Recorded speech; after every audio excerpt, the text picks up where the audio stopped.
Thank you for joining us at Global Africa Media. Long before European explorers set foot on its soil, Gabon was a land steeped in ancient traditions and cultures.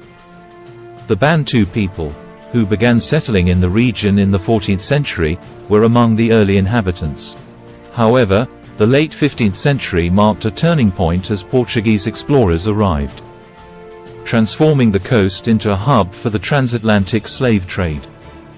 In the early 20th century, Gabon's fate was irrevocably altered, when it became a cornerstone of French Equatorial Africa, a federation that included Chad, the Central African Republic, then Oubangui-Chari, and the Republic of the Congo.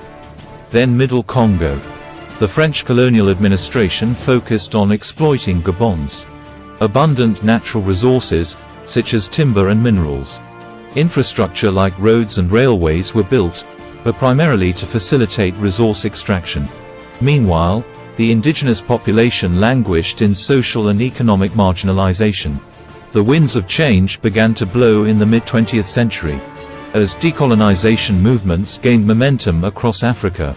On July 15, 1960, France agreed to grant Gabon full independence. Just over a month later, on August 17, 1960, Gabon officially became an independent country. This was a momentous occasion, marking the end of nearly a century of French colonial rule. Since gaining independence, Gabon has faced various challenges, including political instability, economic fluctuations, and social issues. However, it has also made strides in sectors like education, healthcare, and infrastructure development. The country is known for its rich biodiversity and is one of the most prosperous nations in sub-Saharan Africa, largely due to its oil reserves. Average income per capita is one of Africa's highest. But oil wealth is held by only a few. Most Gabonese live in poverty. Gabon has a rich and complex history that dates back to ancient times. Little is known about Gabon prior to European contact. That is basically the European perspective. It was believed that Bantu migrants began settling in the area in the 14th century, and Portuguese explorers arrived in the late 15th century. The coast became a center for the transatlantic slave trade, with European slave traders arriving in the 16th century. France established a protectorate over the coast in the 19th century, and the country became part of French Equatorial Africa in 1910. French Equatorial Africa 1910 to 1958. French Equatorial Africa, AEF, was a federation of French colonial territories in Equatorial Africa, consisting of Gabon, French Congo, Oubangui-Chari, and Chad. Established in 1910, its administration was based in Brazzaville. The Governor-General had deputies in each territory. In 1911, parts of the territory were ceded to German Cameroon due to the Agadir crisis, but were returned after Germany's defeat in World War I. The federation was dissolved in 1958 when the territories voted to become autonomous within the French community. The region had a similar concession system as the Congo Free State, and atrocities were committed there as well. Writer André Gidi's book, Travels in the Congo, published in 1927, was critical of the system, and had an impact on the anti-colonialist movement in France. World War II and after. During World War II, French Cameroon and AEF rallied to the Free French forces. Gabon remained loyal to Vichy France until November 1940. After the war, the federation was represented in the French Parliament.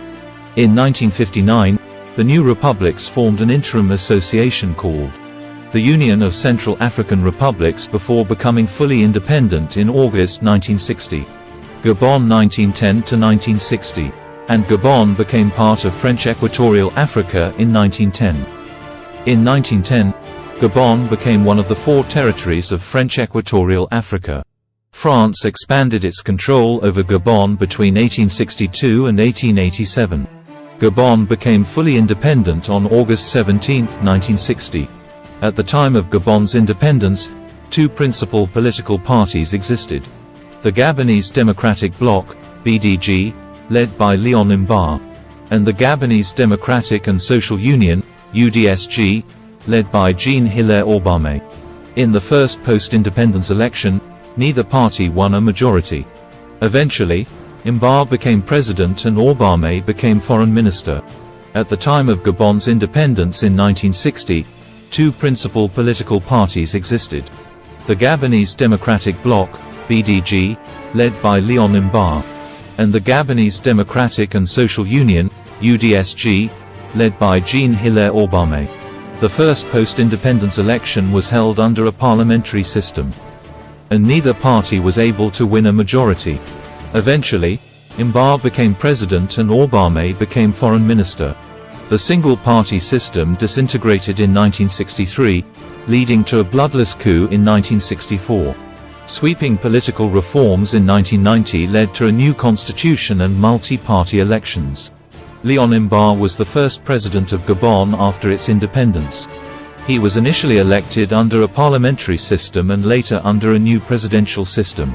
Mbar's rule saw the suppression of the press, curtailment of freedom of expression, and exclusion of other political parties from power. When he dissolved the National Assembly in 1964 to institute one-party rule, an army coup sought to oust him. However, French paratroopers intervened to restore Mbar to power. When Mbar died in 1967, Omar Bongo, who was the vice president, succeeded him.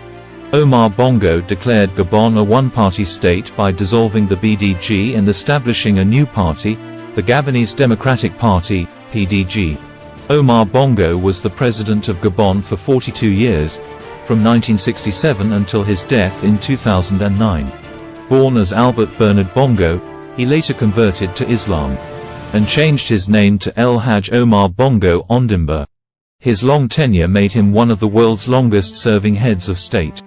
He was a key figure in the politics of Gabon, and had a significant influence on the country's development. Bongo was born on December 30, 1935, in Lawai, French Equatorial Africa, now Bongoville, Gabon. He initially joined the French Air Force, but later entered politics and became Gabon's vice president under President Léon Mbar. Following Mbar's death, Bongo assumed the presidency and was subsequently elected in his own right. During his time in office, Bongo was criticized for authoritarian practices and was accused of electoral fraud. However, he also played a significant role in developing Gabon's oil resources, which made the country one of the more prosperous nations in sub-Saharan Africa. His rule was marked by stability, but also by a lack of political freedoms and allegations of corruption. Bongo died on June 8, 2009, in a Spanish clinic, and was succeeded by his son, Ali Bongo Ondimba, who is the current president of Gabon. Omar Bongo's presidency was a complex and multifaceted one, characterized by both stability and controversy.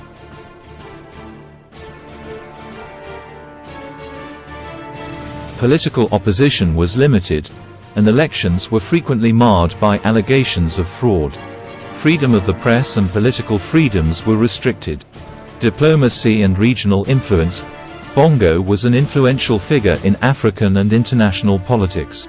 He played a mediating role in various regional conflicts and was a key ally of France, maintaining strong ties with multiple French presidents. His presidency was marred by allegations of corruption, including embezzlement of oil revenues. Bongo and his family were often accused of using the country's wealth for personal gain. While he brought stability and economic development to Gabon, his rule was also characterized by a lack of political freedoms, allegations of corruption, and the concentration of wealth among a small elite. After his death in 2009, his son Ali Bongo Ondimba succeeded him, winning a disputed election. The Bongo family's continued rule has been a subject of both support and criticism within Gabon. Ali Bongo Ondimba, born Alain Bernard Bongo on February 9, 1959, in Brazzaville, French Equatorial Africa, now Congo-Brazzaville, succeeded his father, Omar Bongo, as the president of Gabon. He served from October 16, 2009, until August 30, 2023. Ali Bongo was a member of the Gabonese Democratic Party, PDG, and held various positions during his father's presidency, including Minister of Foreign Affairs from 1989 to 1991, and Minister of Defense from 1999 to 2009. Ali Bongo was educated at a private school in Neuilly, France, and studied law at the Sorbonne. In 2018, he received an honorary doctorate of law degree from Wuhan University in China. Political career: Ali Bongo joined the Gabonese Democratic Party, PDG, in 1981, and was elected to the PDG Central Committee in 1983.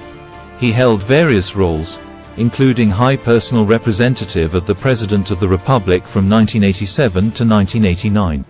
He was considered a reformist within the ruling PDG in the early 1990s.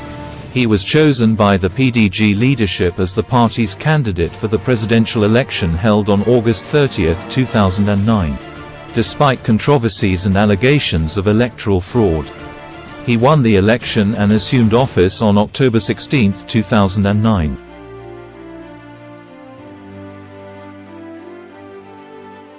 Ali Bongo was re-elected in 2016 in elections marred by irregularities, arrests, human rights violations, and post-election protests and violence.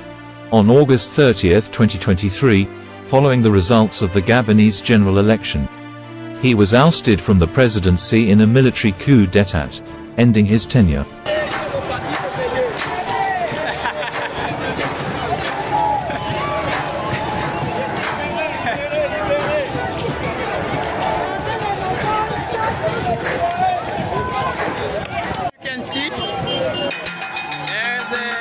Population trying to enjoy the freedom, because most of the people were very angry with the old government. So we're happy that things happen the way we were expecting it. The freedom is here in Gabon, Libreville. So we thank all the participation, all the guys who did something for us. We are happy for that. Long life for Gabon! Please like, subscribe, and hit the bell button. Leave a comment to continue conversation. Thanks for watching, and don't forget to slam the subscribe button. See you in our next video.